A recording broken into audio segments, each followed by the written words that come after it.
Subscribe کیجئے محاسن اسلام YouTube channel کو اور بیل آئیکن پر ضرور کلک کیجئے تاکہ ہر طرح کی اسلامک نئی ویڈیو فوراً آپ تک پہنچے۔ شکریہ۔ السلام علیکم ورحمۃ اللہ وبرکاتہ۔ ناظرین و سامعین، آج ہماری ویڈیو کا عنوان ہے دعوت و تبلیغ کے موجودہ طریقہ کیا کسی صحابی نے سال لگایا تھا؟ دوستو، دارالفتاء دارالعلوم دیوبند سے یہ سوال کیا گیا ہے۔ ہم سوال و جواب آپ کے سامنے پیش کر رہے ہیں۔ آپ سے درخواست ہے کہ اس ویڈیو کو اپنے تمام گروپ وغیرہ میں شیئر ضرور کریں تاکہ دین کی صحیح باتیں سب تک پہنچائی جا سکیں۔ سوال: تبلیغ جماعت والے کہتے ہیں کہ سب سے پہلے سال لگانے والے حضرت مصعب بن عمیر رضی اللہ تعالی عنہ تھے۔ اسی بنیاد پر علماء کو بھی سال لگوایا جاتا ہے۔ برائے مہربانی آپ رہنمائی فرمائیں، یہ بات کس حد تک درست ہے؟ جواب ملاحظہ فرمائیں۔ بسم اللہ الرحمن الرحیم۔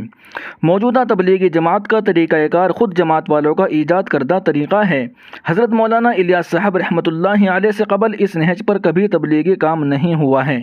نہ چلہ لگانے کا کوئی ثبوت ملتا ہے، نہ سال لگانے کا ثبوت ملتا ہے، اور صحابہ کرام کے دور میں بھی اس طرح کی دعوت و تبلیغ کا کوئی طریقہ رائج نہ تھا۔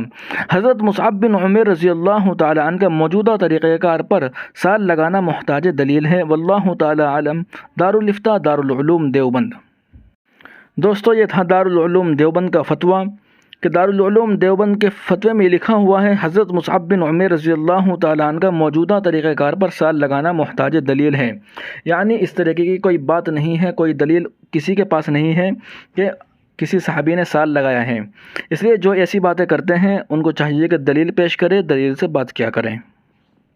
سبسکرائب کیجئے محاسن اسلام یوٹیوب چینل کو اور بیل آئیکن پر ضرور کلک کیجئے تاکہ ہر طرح کی اسلامک نئی ویڈیو فوراً آپ تک